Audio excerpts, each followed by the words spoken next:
This episode is brought to you by our friends at Brooks Blooms, your all-in-one landscaping solution. Brooks Bloom's three-step landscaping experience offers a seamless journey from design to construction and ongoing care, ensuring your outdoor space thrives year-round. Visit brooksblooms.com today to embark on your landscaping journey, where every step is a step towards a vibrant and beautiful outdoor entertaining space. This podcast is presented by Tab. Best time in sport with the best app in sport. Tab, we're on. Welcome back, everyone, to another episode of the Ads and Dunks podcast. As always, my name is Adam, and my best mate's joining me from Brisbane, Joshy Dunkley. How are you, mate? I'm good, thanks, mate. Big episode coming up. We've got a massive guest and massive announcement, so very excited about this one, mate. It's very exciting. My alarm just went off, actually, and that was indication that we're starting early on the podcast. We usually start at about 7:30, 8 o'clock these days, so it's nice to be starting a little bit early. We're starting at 4:20. Beautiful weather outside here in Melbourne, so it is nice to get on early. It is nice, mate. It's still light outside. I can't believe it. I had to get out of training a little bit earlier today and get on the potty straight away. So it'd be nice to actually be able to cook myself dinner after this instead of actually thinking about going to bed straight away. So that'll be good. Yeah, they're not being able to sleep because you're wired from talking shit for a while. But how's your week anyway, mate? No, it's been good. It's been good. It was a little bit disappointing to end it the way that we did with a draw against the Kangas, but I'm sure we'll go into a bit later that to their credit, they did a really good job in nullifying us. But other than that, I said Mum and Dad were up last week, so took the old man down to the golf simulator, mate. He got some new sticks fitted to him, which was awesome down at Drummond Golf there at Wollongabba. So that was good fun. And yeah, he's so funny. Jeez, you know what he's like, mate, when he's up and about doing something new, and he just, it was so fun. You would have lost it when you were sitting there. But other than that, mate, it was a pretty normal week and weekly routine. Sunday game down in Tassie, so headed down there on Saturday, came back Sunday night, and then training today. So it's been a big day, big week. But what about yourself? You had a bit of an interrupted week. Tell us about what you've been up to. Yeah, no, firstly, I can vouch for Panda and the way he can get up and about with many things. He's one of the funnier characters I've ever come across. So I could only imagine him swinging the heck out of the golf club and missing the ball, whatever it may be, and just reacting to it. But it would have been fun to be out there to watch that. But no doubt I'll get my opportunity. My week was frustrating, mate. You know that well and truly. Had a setback again last Thursday training, so obviously didn't play and won't play this week. So just working through some stuff with my calf, and yeah, that's kind of where it's at. So my week was pretty shit. To be honest, I actually didn't watch much footy. I did still watch. I always make sure I try and watch as much as I can. I watch your game and obviously watch our Bulldogs play, but I didn't really go out of my way to watch too much footy because I just was so far off it. But yeah, I mean, I always put things into perspective, and I know that I'm still grateful to do what I do. And I'll have some great friends who were here, and Kim and Georgie were away in Queensland. So I had some great mates come and hang out with me over the 3 to 4 days. So I basically had the weekend off because the boys are away anyway. So very frustrating time in my footy life at the moment, but still trying to enjoy many things. Do you want to give our listeners a bit of an insight or not want to talk about it? I don't know. Insight in what do you want me to talk about, Joshy? Like what I'm feeling? Yeah, into your feelings and sort of. I know I saw a thing you did last week about saying how hard it's been over the preseason and missing the early stages of the season, but to have a setback last week after you just returned in really good form as well. Like it must be hard, mate. Like I feel like you put on a brave face every day, but fuck, you must be pretty frustrated deep down. Oh, mate. Obviously we did a bit of an insight into mine and your relationship. If I was talking about how I really felt to you personally, like I just probably wouldn't be able to keep it together. I'd probably start bawling my eyes out. Hence why we didn't talk over the phone. Obviously we were texting quite a bit because I know you were a bit concerned, which I'm grateful for. But no, it's just been the hardest thing about it is, I've faced a lot of challenges in my footy career. I've done both my hammies, the COVID year, which ultimately ended up me being traded at the end of the year. the 221 COVID period where we were obviously playing, but we were traveling. I had some family stuff going on. I've had a lot of challenges, but the thing that I've been able to come back to is I've still been, able to play, or when I get back, know that I could play. So there's always been that motivation and that thing that is footy. And the fact that now it's like the opposite. Like, life's good. My life's great. I have a great family, great friends.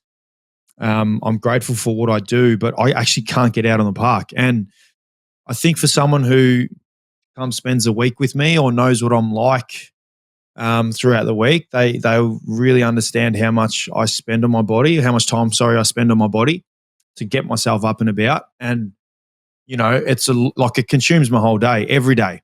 And so the fact that feel like I'm doing everything possible, and then I just keep, having stumbling blocks here and there, it just becomes mentally really draining and really challenging. And if it wasn't for some certain people that I've spoken to over the last few days and whatnot, there was some serious questions about whether I want to just keep doing it or not. It's been quite a challenge. It has been a challenge, but again, as I said to you, mate, I'm very grateful for what I have. I can be someone who makes rash decisions, if you want to call it. So I never want to regret making a decision something that I'll look back on and not be proud of. So, that's kind of where my headspace is at the moment. I think the boys, the fact that they're playing such good footy, and I know we didn't win on the weekend, but we're still playing great footy, and there's some motivation to get back and perform. And the fact that I was able to play last week, as you said, and essentially play off 8 months without doing any form of match practice, like at all, and be able to get back and play and be able to contribute like that still gives my mind peace of mind that, I still have the ability. I just got to get out there. So that's kind of everything, really, how I'm feeling. No, it's a ripping insight, mate. I mean, people think that living an AFL lifestyle is all rosy, and that's probably what everyone sees the most. But for someone like yourself to show and share what you've been going through over the last little bit is awesome, mate. So thanks for doing that. We'll move on though to some brighter things that we've got going on in the podcast this week. We'll do our Brooks Bloom of the week pretty early. Obviously, Brooks is a big sponsor of ours, so we'll give her a bit of a shout out early on. So you can start us off, mate. Yeah, I'm going to roll with a footy moment. Tom Brown's tackle on the weekend. Did you see it? The game-saving tackle? No, I didn't.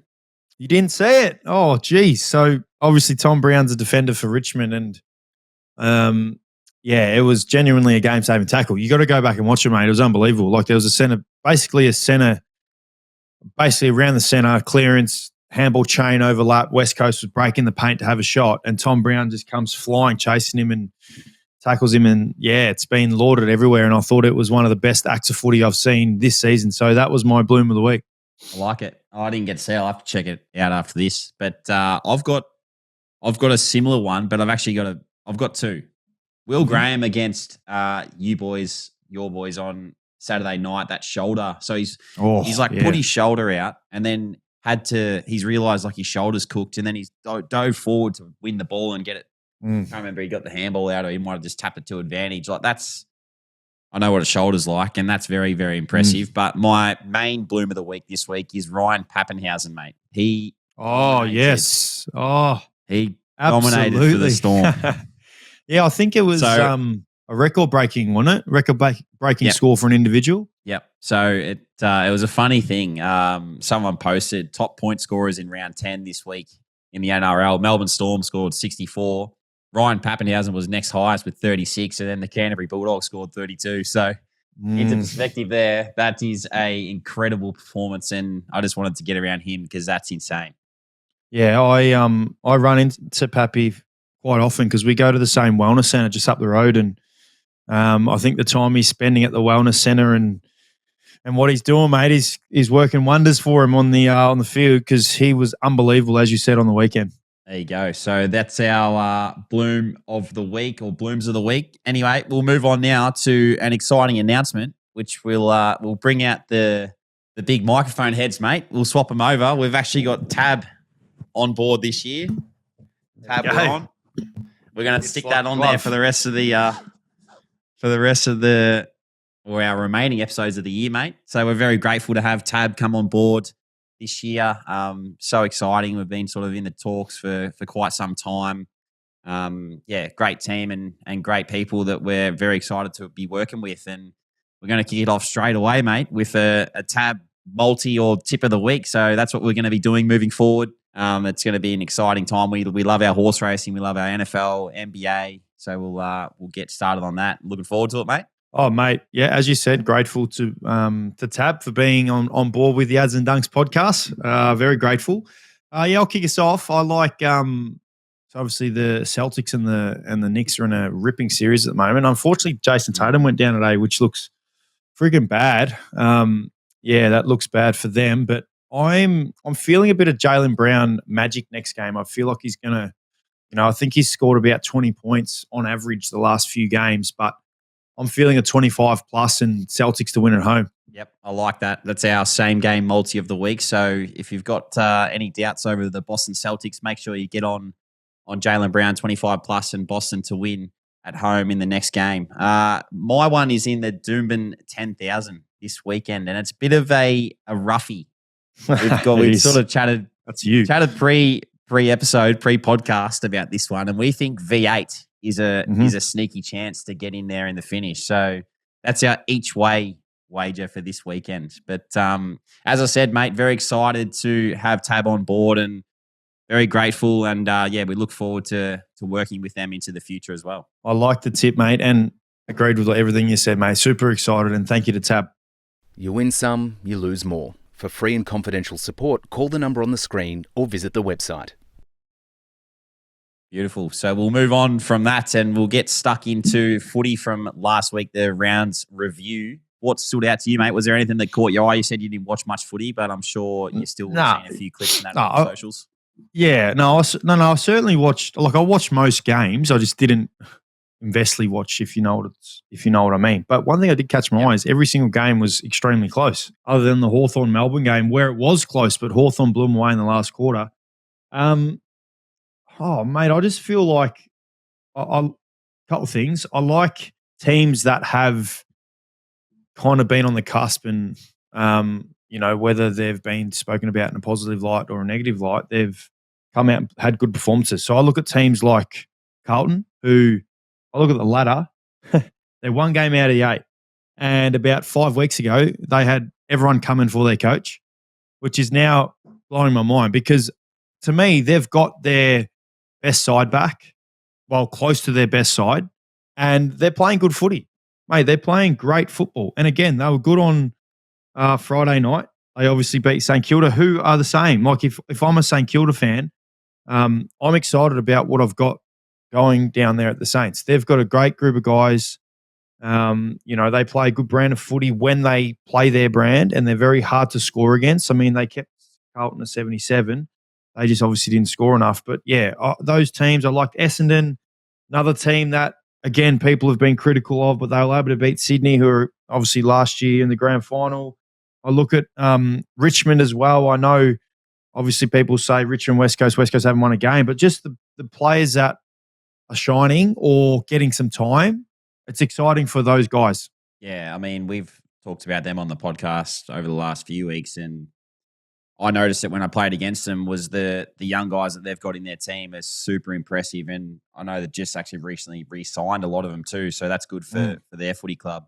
I completely agree with you, mate. I think if you're looking at the round, it was an exciting round of footy. I didn't get to watch the Geelong Giants game, but great game. From what I heard, it was one of the greatest games of the year so far. I was pretty impressed by the Pies to go over to Perth and beat the Dockers. I'm not sure where we ended up with our tips this week, but I reckon you might have got me because you tipped the Pies there. They just continue to find a way, mate, even though they rested a couple and Nick Dacos was slightly injured. What else was there? The Showdown. Showdown was elite. Again, yeah, it's a great game. I mean, I would love it personally if that Showdown was a one-off, so like a Friday or a Thursday night. I think it'd be great. Yep. Where all eyes are on it, because I think regardless of where the teams are at, you know that they're going to bring their A game and want to, obviously hurt the opposition. So that game was a ripper. I was this close. I would have been this close to getting the showdown medal. Zach Butters didn't win it. Connor Rosie won it. But I would have been this close, which would have been nice to have added 5 points to my tipping tally. But no, I agree with you. That was a ripping game. I was all over Rankin in the last quarter because he kicked that goal off the ground at the kick 2, and I was like, geez, come on, mate. Get there to get the medal. He did have some magic moments. Something that I am appreciating as well, and I guess this is off the back of, being able to be an All-Australian last year, which I was grateful for. But, mate, there are some older guys in the league who are playing like career best footy. Like guys like Jamie Elliott. Jamie Elliott's one for me who, like, I have obviously been a teammate of Jamie and, he was a star teammate to have. He just couldn't get parts of his body right. I feel like his body has gotten better and better. And watching him play, mate, he's like, I would consider him probably the best I wouldn't even call him small because he plays as an aerial player, but medium-sized forward in the competition. And he, for me, he would be in the All-Australian team. I'd throw Libba in there. I mean, Libba's there every single year, but, Libba has to be right now on the All-Australian side. There's no doubt in my mind that he can't not be there. And whether that's as a starting mid or on the bench, there just has to be a spot for him because you watch the Bulldogs play. He's the heart and soul of our midfield, and he's playing incredible football yet again. I enjoy watching him play, and I feel like there's other older blokes in the league that are playing some good footy. Still, Sidebottom's another one. Yeah, I totally agree with you, mate. I think there's some outstanding players, like players that are seasoned campaigners that have just turned back the clock and are absolutely dominating. We'll get stuck into our Bloom and Dunklaw award because I've got Jamie Elliott down for my one vote this week. I thought he was awesome on Friday night. And I said I didn't watch that Giants Geelong game, but I saw the stats and I saw Jesse Hogan kicked an absolute bag. So I've got him for 2 votes. But he's one that sort of what you're talking about there. Like he's a guy that's resurrected his whole career. And, when he went to the Giants, people were sort of not doubting him, but saying, is it nearly the end? But now, mate, he's absolutely flying and he's just done an incredible job and helps that football club enormously. And my 3 votes goes to a guy that I played against in the ruck on Sunday night down in Tassie, and that's Tristan Cherry. We've talked about him a lot on the podcast, and mate, he's an unbelievable player. He is, and I'm not lying to you because I want to prove it to you. You probably can't see those names, but the 3 that you've just mentioned are the exact 3 that I'm mentioning. I've just got them in different orders. So I think for how good Jesse Hogan was, he gets my 3. Jamie Elliott gets my 2, and Cherry gets my 1. I thought he, again, as you said, he was outstanding. And mentioning the older guys playing who haven't been All-Australian, I mentioned Steele before. Steele has been All-Australian, so they're kind of wipes that out. But Jack Gunston's another one. I don't think Jack Gunston's ever been All-Australian, and he, again, is playing like as good as he's ever played. And he's playing – so where are Hawthorn? Hawthorn are – so they're 3rd on the ladder. So he's the leading goal kicker in a team that's 3rd on the ladder by only 2 points, could be 1st. Like, these guys are just playing some great footy, and it's great for us older blokes, even though I'm not even playing and you're almost 30, not 30 yet, but just the extra motivation that you can keep playing into the middle of your 30s. Yeah, it's insane. Gunners is obviously he was up here in my first year up here, and he's turned it around big time. Like to go back to the Hawks after a year away from the footy club and to play the way that he's playing right at the moment, it's going to be it's incredible. So getting around the older boys this week, mate, I love it. Well, I've got to try and keep myself young, but that's a serious thought because I genuinely think the way that sports science is nowadays, like that's just what's happening in sports. Like players are playing well into their 30s, like well and truly into their 30s, close to their 40s. Not just obviously in the AFL, but obviously the NBA and the NFL, and even in the soccer over in Europe and whatnot. It's good. It's extra motivating. Well, it goes to show what experience can do for you too. Like you work through your career, you learn lessons day to day, week to week, whatever it might be, and you learn about yourself and what works for you. So I'm sure a lot of these older guys that we're talking about, and yourself included, like you would have learned things that you're now using that help you in games during the week, keeping yourself fresh mentally, whatever it is, like it's all being put together and bang, it all comes out and you can see it on the field. No, you're spot on. And then, again, you mentioned the experience side of things. I mean, that's probably was what got me through last week's game in terms of, not being able to feel or look rusty. Like, you're never going to, and this is probably the same for you. Like, if you have time off, you know that your experience, the way you understand the game of footy, you just get it. You know what's going to happen in a game. Yeah, you might be a little bit slow in terms of reaction, whatnot, because the physical side, but from a mental side, like that, where the ball's going to go. You know how to run. You know what to do. So it's easy for you to go out there rather than having to be a young kid coming through who might not be able to know that. So you're right, mate. The experience side of things definitely plays a part for most sports out there. That's good. Was there anything else that caught your eye this week? Nah, I just want to again reaffirm that how close the competition is. I mean, we spoke about it last year. I mean, obviously barring West Coast and North Melbourne, who again, like, it's a surprise to me that West Coast haven't won a game. Watching them play, and North surprised that they've only won one. But the competition's so even. I mean, you can't leave any opportunity for any team because you know that. If they get a run on it. And I think that's no more evident than your game against North. Like, you just can't give teams run-ons or opportunities or take them lightly because they might beat you. So it's great. It's great for the comp. Yeah, it is good. I might as well touch on that game quickly against North Melbourne. And, I mean, like I said earlier, it's a credit to North. And I reckon I said on here last week, when we were looking at North Melbourne in our opposition analysis meeting, it was more around they're not going that bad. Like I think they'd won 6 of their last 8 or 9. So round 9 just happened. So they've won 6 of their last 9 second halves or last 3 quarters in a game. They've just been really slow starters. So we knew going into the game, if we could start well, that it would help us. But the last 3 quarters were really important. And unfortunately, after halftime, we led them back into the game. We didn't make the most of our opportunities in front of goal and inside 50 as well. And our contest work in the third quarter probably dropped off a little bit and they took advantage of that. So they've got some incredible players that they've got into that footy club that are helping them enormously out there on the field. You can hear the leadership and stuff coming from guys like CD and Luke Parker and the other guys in there too. So yeah, it was a tough game, mate. To come away with 2 points in the end for us was probably more of a positive. We probably didn't deserve to win. I feel like that was the feeling amongst the group. So yeah, lucky to get the 2 points, but there's plenty of learnings to come out of it.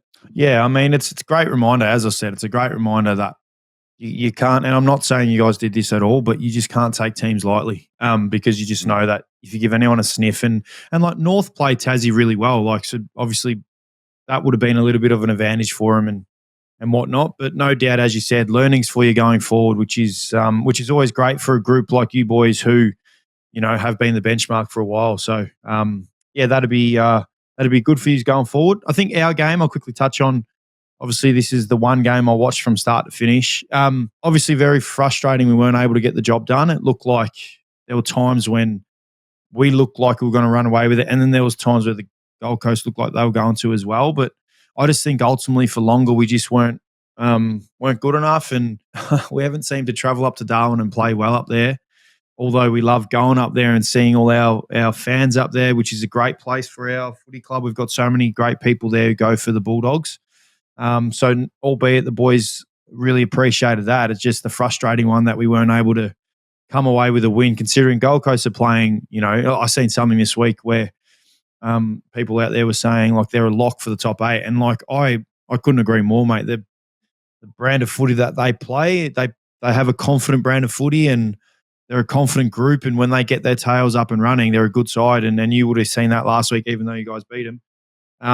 So it would have been a nice win, but it's still great learnings for us. We now have a great opportunity this Saturday night against Essendon. Yeah, I was watching that game closely, and I actually thought when Gold Coast got up that the Dogs still a massive chance to win it. They just had to get the game going on their terms, and they started to slowly do that, and you could see the momentum changing a little bit. And yeah, far out. I thought it was going to be a win in the end of the day, but unfortunately not. But plenty of positive signs coming out of it. You know, you've probably, instead of finishing off games well, you've been sort of finishing them off a bit slower.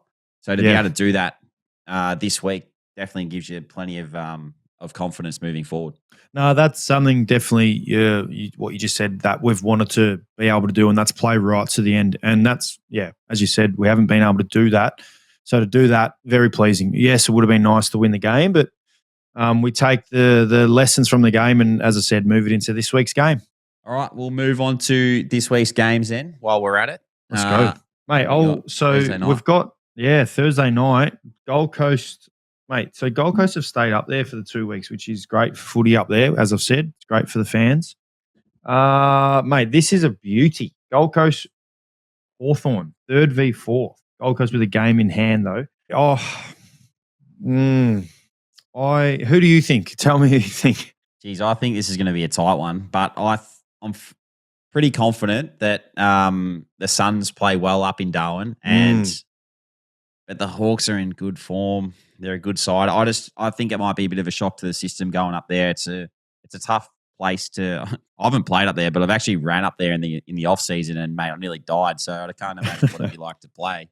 But I just think the Suns they're acclimatized. They're ready to go. They had a good win last week against you boys, and they'll get it done at the contest, and that'll flow into the rest of their game. Yeah, I'm with you. And both off 5-day breaks, which is, you can't underestimate that. So the fact that Gold Coast have had to actually been able to stay up there probably works in their favour. So I'm tipping the Suns. Friday night, SCG, Sydney versus Carlton. Another cracking game. I'll tip the Swans. I think they need to win. They need to win this one at home in front of a big crowd. So, I'm going to say the Swans. I feel like they're due. I'm with you, mate. I can't go against you. I think they are due, and they'd be obviously, because they've been in most games. The thing is with Sydney, they've either been in front or in most games. So I could imagine how frustrated they are that they just can't get the job done. So I'm expecting a big one from them. And Carlton, as I said, on the flip side, I love seeing teams like, as we've spoken about, be able to show up what people have been saying against them. So it's good to see that we back them in and they end up playing some good footy. I feel like we've done that every year. I know. Saturday games, we've got MC. This is a great game. 1:20, Collingwood versus Adelaide. I'm looking forward to this. This is going to be a great watch on Saturday. Wow. What have they got? They got the Pies. Geez, I don't know. I think the Crows are primed for this kind of challenge, and they'll thrive being out on the G. I'll tip the Crows in an upset. I think going to Perth isn't easy as a footy club when you know, I guess, the travel element and what it takes to get over there and play and then come back, because you normally come back and your time zones are a bit thrown around. So I'll tip Adelaide. I think they're coming off a win at home, and they've only got to travel half out of Melbourne to the MCG. So I'll tip the Crows. I think they'll be too good. They really are your boys, which I love. I'm going to go Collingwood. Again, can't bet against them. I bet for them last week, and they done me right. So I think they're going to win. Another beauty. Saturday footy. Great day of footy. We've got Port Adelaide, Geelong, Adelaide Oval. Another good game. I think the Cats will be too strong. I really rate the Cats this year. I feel like the Power. They played really well in the showdown for what it's worth. I think it was a good game to watch. And, Connor Rosie off the halfbacks definitely working for him. So I just feel like the Cats they'll be disappointed in their loss last week to the Giants, and they'll bounce back this week. They love playing in Adelaide. Geelong do love playing in Adelaide, don't they? They freaking love it. So it's hard to tip against them there. I'm going to go Port Adelaide. Yeah, I'm tipping Port just to go against you. All right. Twilight NG Stadium, GWS versus Fremantle. Another good game. Far out. Oh, that is a good game. I'll probably take the Giants. I think that's a big win to go to the Cattery and beat them down there. So I feel like they've probably found their mojo. They got their mojo back a little bit.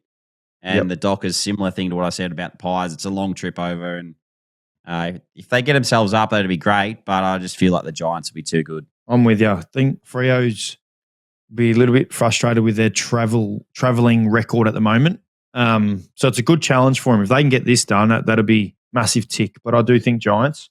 Our game, I'll touch on that afterwards. Sunday game. So Richmond versus North, 110. 110, Richmond versus North. I think this is going to be another good game. Like the way that both teams are playing. It's hard to go against North Melbourne after playing them last week. I feel like they've got a lot of good things going for them, and their game is positive. Like I feel like it's challenging for opposition teams to match up on, and led by the senior players in their team, but the youth that you can see in their team are learning week in, week out, and I just feel like they'll come into this game confident in their footy, and I think they'll get it done against the Tigs. I'm with you, but I also think Richmond will win, and I also want to beat in tipping, so I'm going to go Richmond. But I do like North in that game as well. But yeah, mate, that's like how crazy. If Richmond win this, they go to 4 wins for the season. There was experts out there that were tipping them not to win one game. Yeah, like crazy. That's awesome for Richmond. Your game's obviously next, and then the last game of the round, Optus Stadium, West Coast versus St Kilda. I'm fairly sure the Saints have travelled well over there in the past. They have. I think they have. Yeah. So I'll take the Saints because I just feel like that they're playing they'll stiff to miss out against the Blues last week. Yeah, I'll take St Kilda. Yeah, I'm trying to see their history here. So 72 points they won by. So last year they beat him at Marvel. Then they also beat him Optus. Then they also beat him at Optus too. And then they beat him Optus before that. You're right. So the last 2 out of the last 3 times. No, 3 out of the last 4 times. Yeah, 3 out of the last 4. Yeah, there you go. No, based off that, I'm the same. I'm going to tip the Saints. And as I said before, Saints fans should be excited about what you're seeing from their players. I know there's been some inconsistent performances, but like when they get it going, they're a good side. So I think the Saints as well. Our game, I'll quickly do mine. We've got the Bombers, which is a great game. The Bombers are playing great footy.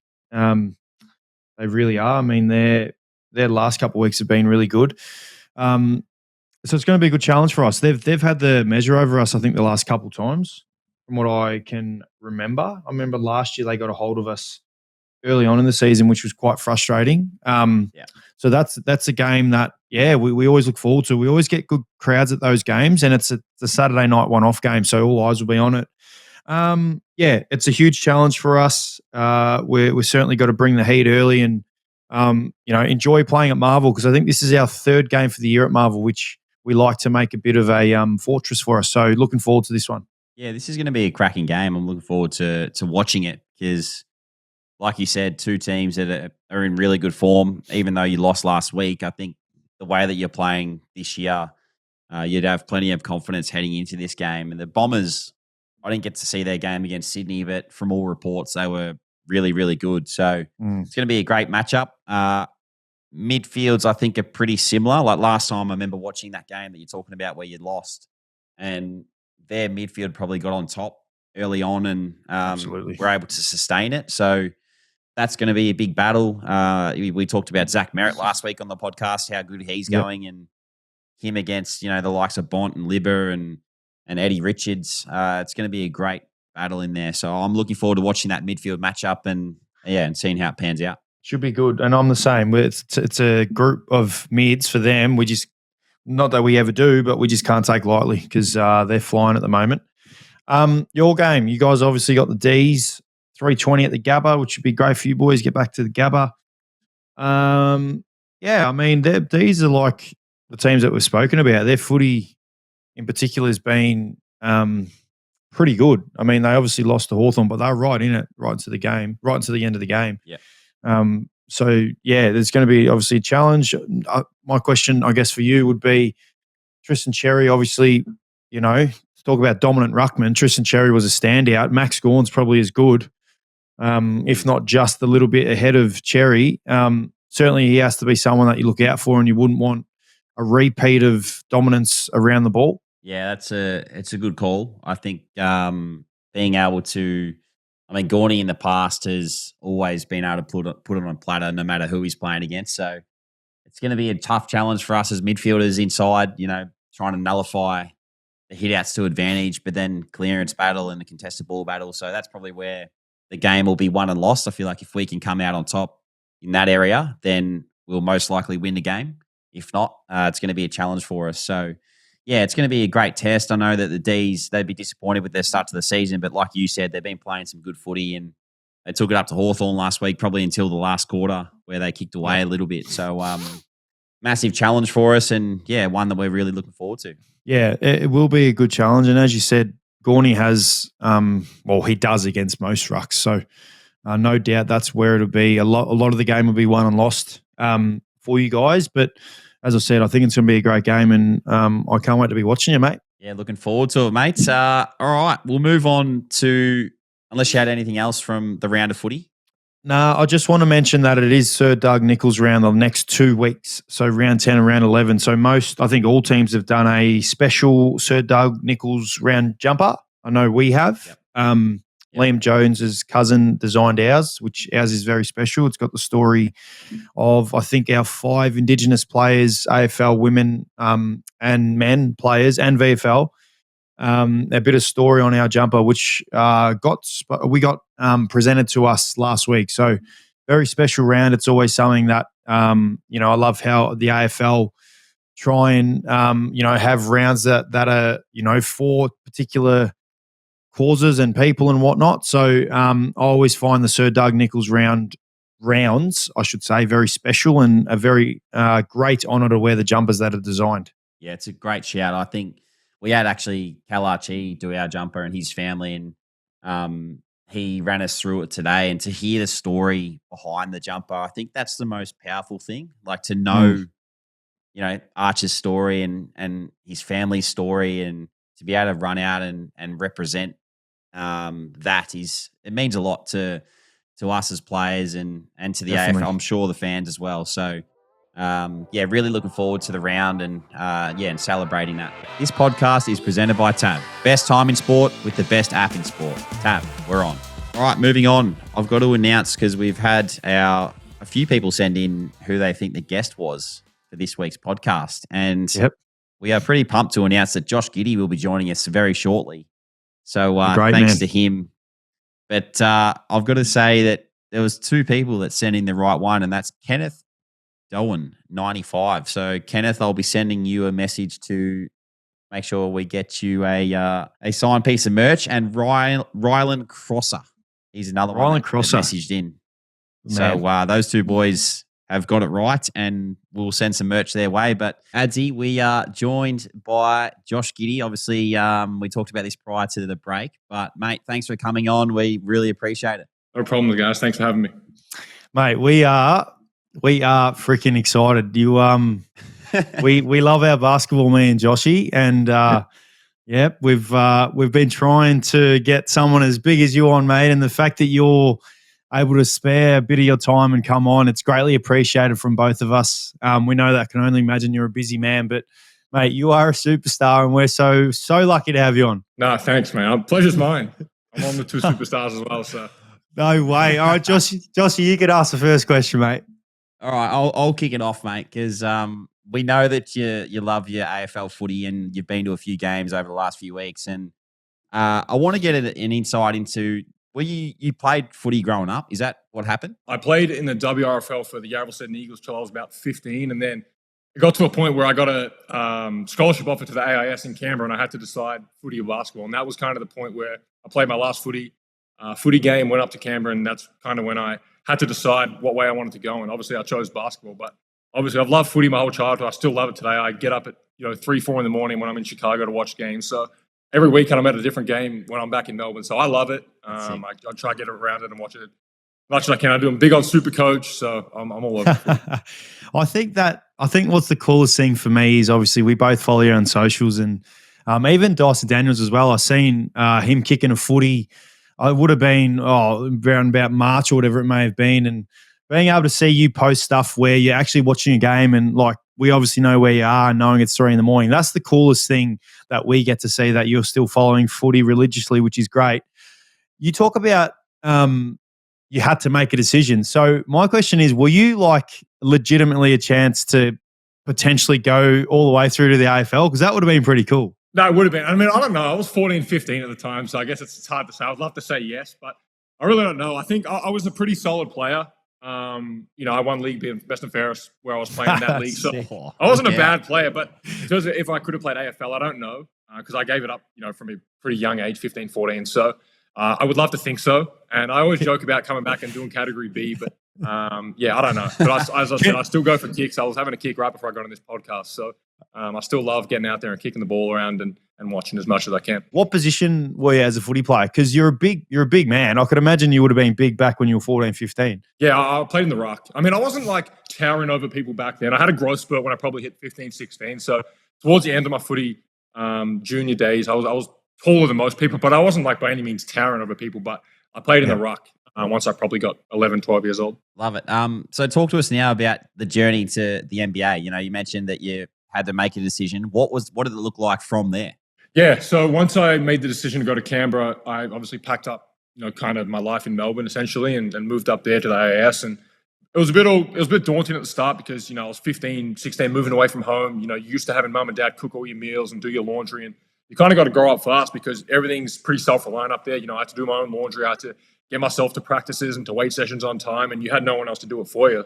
But I was there for 18 months, and then it was during the COVID era when I was in Canberra. So I came home one weekend for, just to come home and visit, and COVID hit and there was no flights and they canceled all the flights coming back to Canberra. So I ended up just going home for the weekend. And that was actually the last time I ever went to Canberra because I couldn't get back. So they sent all my stuff back home to me.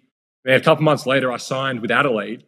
So I stayed in Melbourne. I was working out. Then once I could finally get on a flight to go to Adelaide, I left and then played the season there, declared for the draft, went to Oklahoma and now Chicago. But it all happened pretty quickly. But from the time I left home at 15, 16 to, I'm 22 now. So it's been a whirlwind 5, 6, 7 years, but, it's been a fun journey. I do remember that announcement when you were obviously committing to Adelaide, because committing to Adelaide, correct me if I'm wrong, if you commit to play in an elite league, you can't really go to college. Is that how it works? Yeah, at the time it was. You could play, and if you started getting paid, you couldn't go to college. But now the rules have changed with NIL and college kids getting paid. So rules are a bit different now. But back when I was playing in the NBL, once I had signed the contract and started making money, college was off the table. I do remember that because you were dominating, it's fair to say, and you were having triple doubles in the NBL, which was very unheard of because you were 18 at the time, very unheard of for guys like you. My question I want to ask you, back to obviously making a decision and wanting to, I guess, make it as a basketballer. Because again, correct me if I'm wrong, your mum and dad both played at a high level. So your dad played for Melbourne Tigers and your mum, I think, played as well for Melbourne Tigers. Were they a big part of your decision, I guess, in wanting to pursue basketball? They were. And obviously I was around it from an early age because dad, he retired in 2002 when I was born. And he went into a coaching role with Melbourne Tigers. And then, so I was always around the game. I was at, holiday camps and trainings and games from a young age. And then as I got older, they never pushed me to play basketball. It was kind of inevitable because I was just around it from such an early age. So I loved it. I wanted to do it. And they never forced me to play any sports. I played a bunch like any kid. Like I played cricket, footy, basketball, all these different sports. And they never pushed me to play one or the other. And as I got older, I started to love it more and more. And then when I had to decide between college and basketball, college and professional, my mum we took a visit to the University of Colorado, and that's where I would have gone had I chose the college route. That's and cool. I still remember my mum was very, very adamant on me going to college, and probably because at the time we didn't know that I was going to be an NBA player. So she was really big on me getting a degree and doing all that, the academic side of things, which I had no interest in because I was. And dad was he was good either way. He didn't really mind because he'd been around the NBL, so he knew how good of a program and system it had been built. And then, once I decided, mum finally came around to it after a while, took some convincing. But, so I was pretty hell-bent on going to college.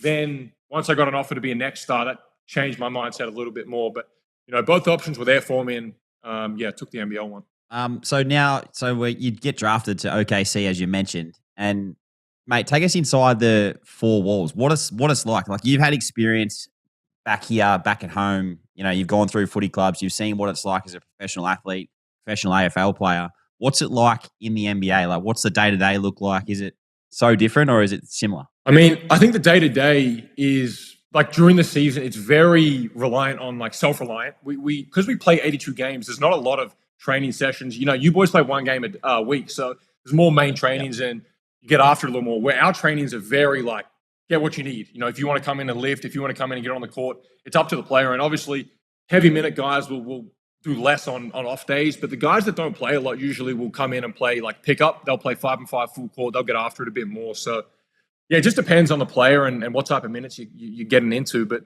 off season's obviously a little different. You can, rookies and second year guys usually go to the city, whatever team they are, they stay in that city so they can be around coaches and things like that. But once you hit your third, fourth, and beyond years, you kind of be wherever you want. So I spent a lot of my off season in Melbourne. I'm going to LA next week for a bit, so I bounce between LA and Melbourne. But yeah, it's pretty relaxed. And in the off season, you're on your own. I've got my own trainers and people that I work with, but in terms of the season, it's very, very self-reliant because of just how many games we have and the travel schedule and what that looks like. That's so a cool insight. Before you go, Adzi, I just got one. Yeah. So you talked about your own trainers and stuff. Like, you have that in season as well, or do you have the club trainers that come in? Because we hear NFL stories of guys that have their own coaches and sprint guys and whatever, nutrition. Do you have that in the NBA? I have a basketball trainer and a weights trainer that I still work with during the season. Not as much. I'm not full-time with them, whereas now in the off-season, I'm with them every day. So, it's different because some NBA teams, I don't know how it is. Where I've been, they've been great with it. But some teams obviously don't like having people bring their own, guys in. And I've never done it where I've brought my own people into the facility. If I lift with the Bulls people, and I train with the Bulls people. But there is days where guys will fly in their own trainers and get a workout in with them. So, yeah, some of the vets and, the superstars of the world have their own people with them full time that travel with the team and things like that. But for the most part, guys will just, work out with whoever's in the club. But yeah, sometimes, I'll fly my trainers out and we'll work out, but it doesn't happen, too often. That's a cool insight. I can't imagine having my own trainers and whatnot, Joshy. That'd be pretty crazy. Yeah. It would be. So this is a little bit about me and who I support. So I'm a huge Oklahoma fan, Joshy. Josh Giddy, that is. I keep forgetting I've got two Joshes. And I have been since this Seattle days. So the first time I followed the basketball was when it was Seattle's last year. Kevin Durant became my favorite player, and the rest is history. Oklahoma's my team. Kind of fell off a little bit when KD left. But anyway, when they read your name out, pick 6, Oklahoma, I was over the moon, mate. Like, I was so pumped.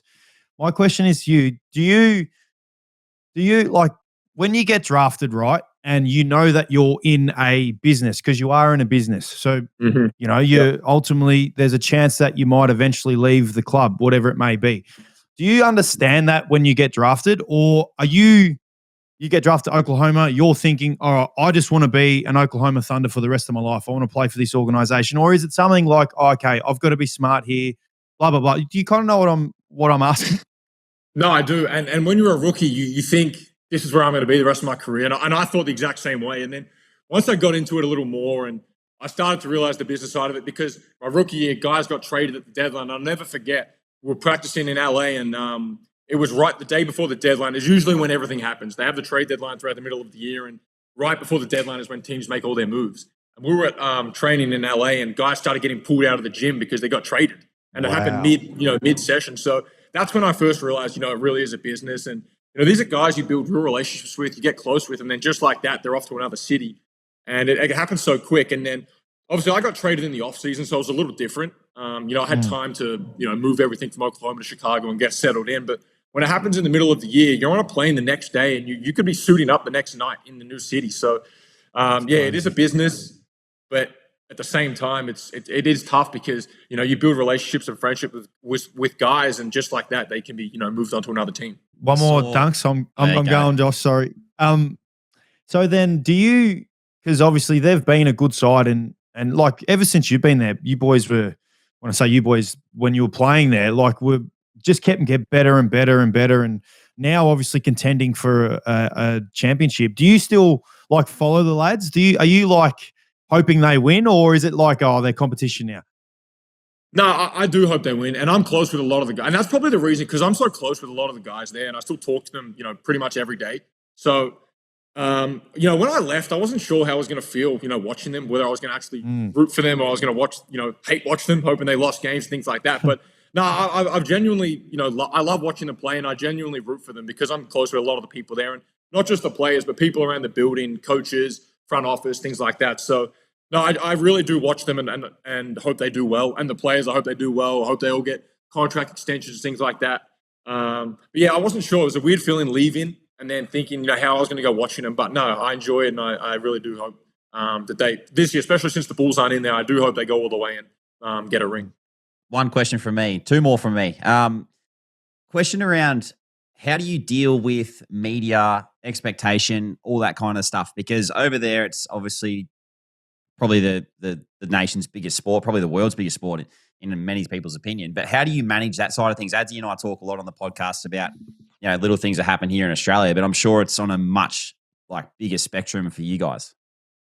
Yeah, it is. And I think the NBA, with AFL, you get Australian media. With NBA, you get global media, and everyone is watching, you've got eyeballs on you.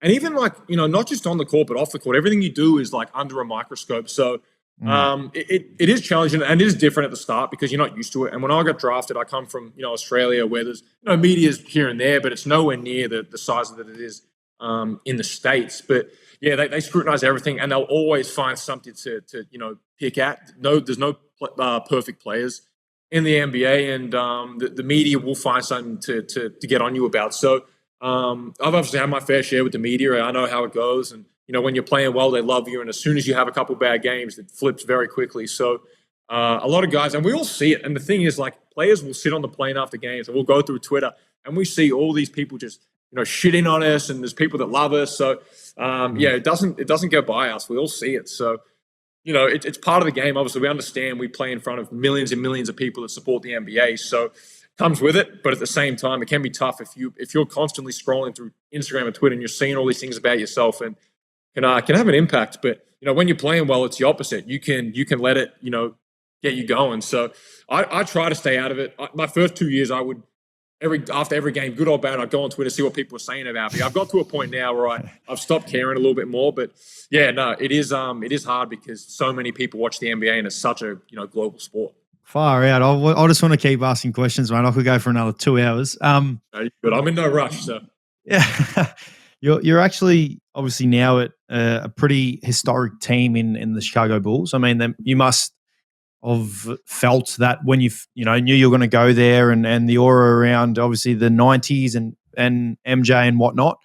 Do they ever reference back then? Do you know what I mean? Do you know what I'm trying to say? Do they ever bring up Bulls of old, the 90s Bulls, MJ, Pippen, Rodman, the Horace Grants, the Steve Kerrs, or is it, obviously a long time ago? Is it something that you guys just try and focus on now and whatever you want to do now with your own basketball? Yeah, they don't bring them up a lot. There is obviously the championship banners are in the arena, and they've got banners at the practice facility. So that's kind of their way of showing their respects to the guys that have been there. And obviously, the Bulls are who they are because of Michael Jordan. They're such an iconic, name around the world. But no, they don't bring them up a lot. I think, they're obviously we're building what we've got, the players that we have now. But and those guys, I've never seen them, Michael or Scotty. I've never seen them around Chicago, so I don't know what that's like in terms of their relationship with the Bulls. I've seen Dennis Rodman; he's been to one game.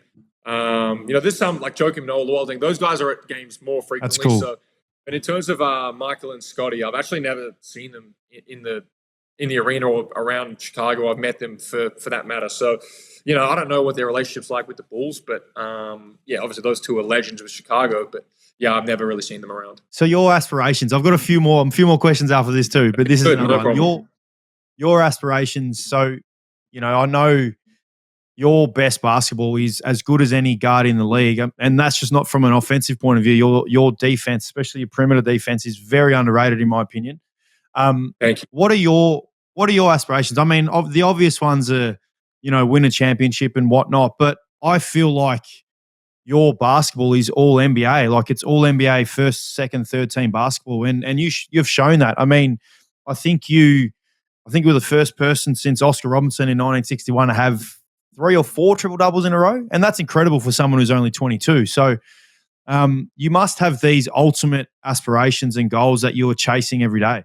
Yeah, and I think every player does, and everyone will tell you, they want to win championships, and obviously that's number one for me to win championships and get to that position. It's not easy to do, but every player wants to be an all-star, wants to be an all-NBA player and be a max contract guy. So they're lying to you if they say they don't. And obviously no player will come out publicly and say that they're, first priority. But for me, it's always winning. That's the number one thing. And then those other things are like a byproduct of winning. I think winning solves a lot of problems and it gets you those accolades that you want.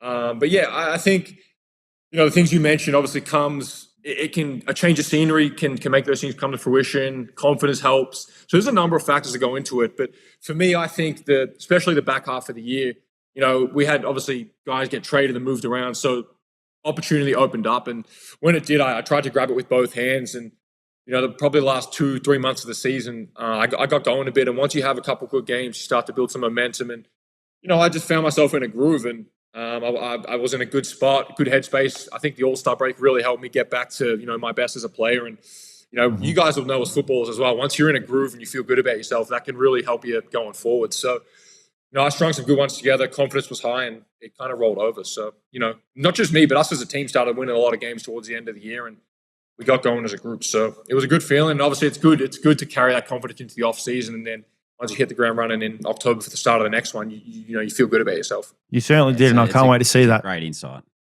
Dunks, I've got two more. Two more. Go. I'll ask them both.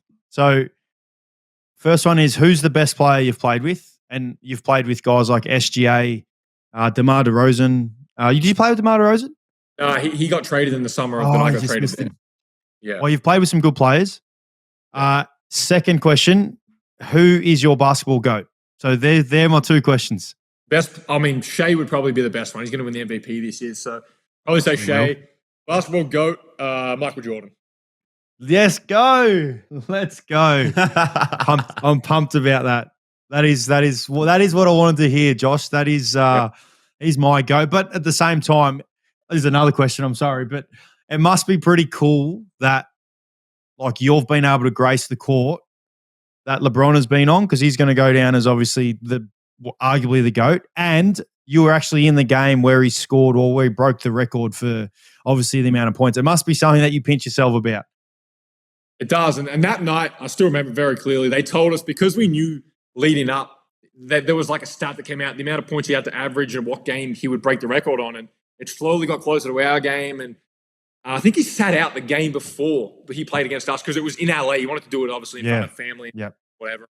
He needed, I think, 35 or 6 points. So it wasn't easy. Like, it wasn't just a go get it thing. He had to actually score 36 points. And they told us before the game, we had a meeting in the morning, that if he broke the record with before 2 minutes left in the game, they were going to stop and have like a ceremony celebration thing. And he did it right at the end of the third quarter with 10 seconds left. And they stopped the game for probably 20 minutes. They brought everyone on the court. Adam Silver came on, Kareem came on, his family, friends, Cameron.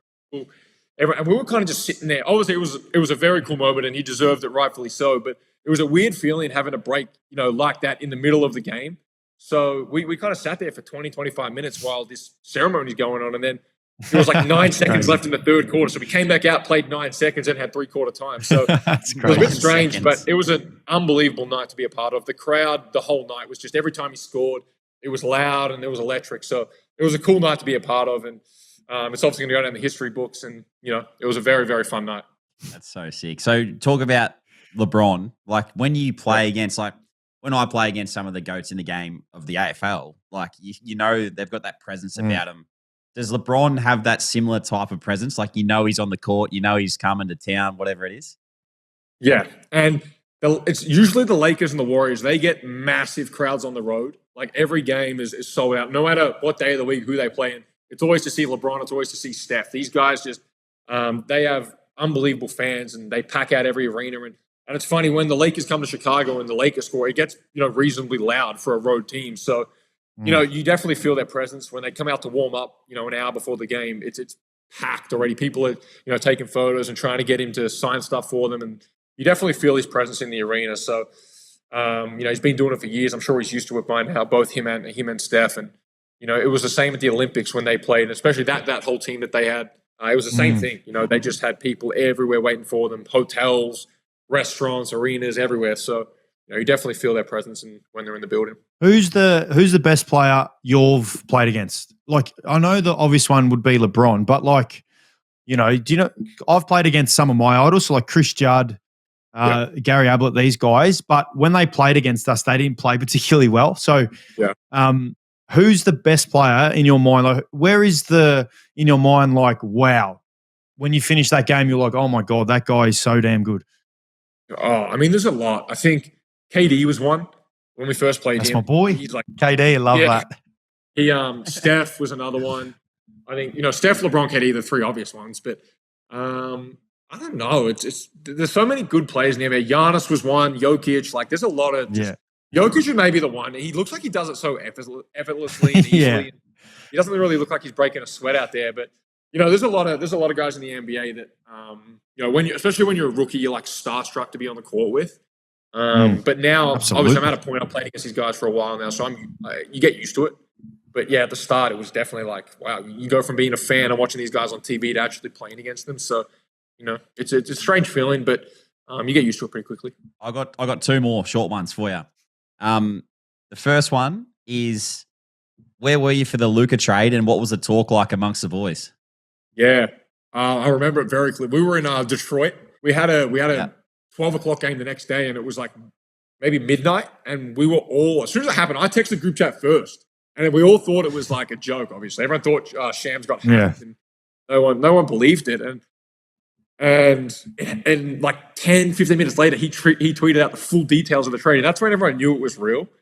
So, it was obviously, a wild trade that got a lot of attention, worldwide, and I still don't fully understand it. I'm sure that people have their reasons.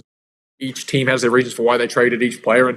But I think the big thing was, like, when Luka got traded, they got back a superstar. Like, Anthony Davis is one of the top 10 guys in the league. So I understand why Dallas fans were, hot, rightfully so, because they just traded away, the future of their franchise. But same time, you got back a superstar. So, I didn't fully understand the trade. I still don't. But, same time, they both teams, I think, got a good piece. And, we'll see how it pans out going forward. I guess time will tell how that trade turns out.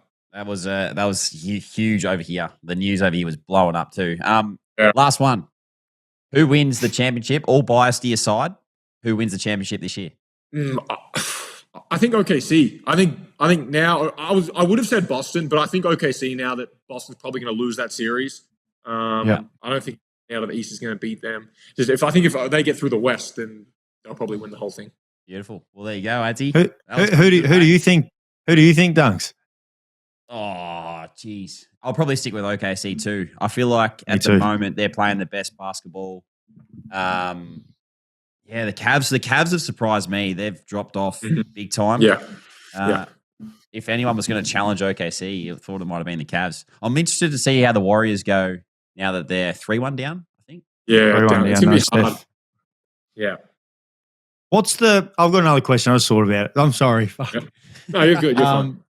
What's the coolest arena? Like, what's the most intimidating fan base to play against? The coolest arena is definitely Madison Square. That's my favorite place to play in New York. The most intimidating, I'd say Boston fans. They're wild. They say some crazy things, and they're passionate. They pack it out every night. But they're definitely a very, very loud, passionate fan base. But the arena is definitely Madison Square.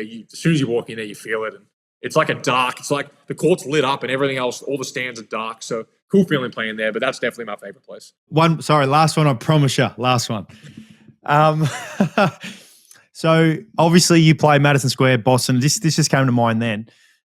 You would play in front of some like A-list megastars. Have you ever been in the middle of a game and looked over to Celebrity Row and gone, oh my God, there's so-and-so? Yes, I have. I'm trying to think. Like the night LeBron broke the scoring record, there was that was all celebrities. I'm blanking right now on who was there, but you guys would know everyone that was courtside. There was actors, athletes, rappers, models, everybody.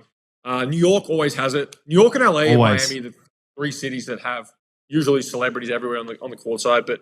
Not really. I mean, Drake, we played in front of Drake was in OKC one game, and it just happened to be the game I was sick. I didn't play that night, but he was in OKC for a game. So, that would have been cool. But yeah, there's tons of celebrities, but I'm blanking right now off the top of my head.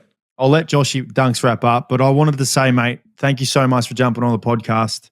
From the bottom of my heart, very thankful that you can spare some time for us. We're big basketball fans, and as you could imagine, I've just chewed your ear off for about 45 minutes. I love my basketball, and I could talk to you for hours and hours, and I really, truly appreciate it, and I wish you all the best. You got two of your biggest fans here who support everything that you do, so we love watching you, mate. Thanks, guys. Appreciate it. Thanks for having me on. Always welcome to talk basketball, and I know you guys are passionate about it, so no problems coming on. Appreciate it, mate. We'll send you some of this merch that I've got on. Good man. In the potty. I'll send it to you if you want. All good. Cool. Thanks, mate. Again, we really appreciate it, and yeah, we'll see you soon, hopefully. Sounds good. Good luck this weekend. Thanks, brother. Thank you. Adzi, another great guest to have on. We thank, obviously, Josh Giddy for coming on. It was a great chat. We're very fortunate to have him on. He's a busy man, and what a superstar he is, and what a person representing Australia in the game of basketball. So we wish him all the best. Yep, that we do. All right, we'll wrap it up there, mate. Thanks again for another week. We'll see everyone and all our fans and supporters next week. Certainly will, mate. Good luck.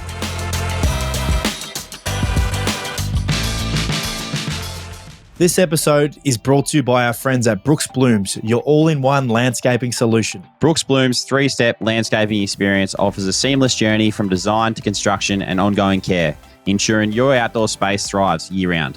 Visit brooksblooms.com today to embark on your landscaping journey, where every step is a step towards a vibrant and beautiful outdoor entertaining space.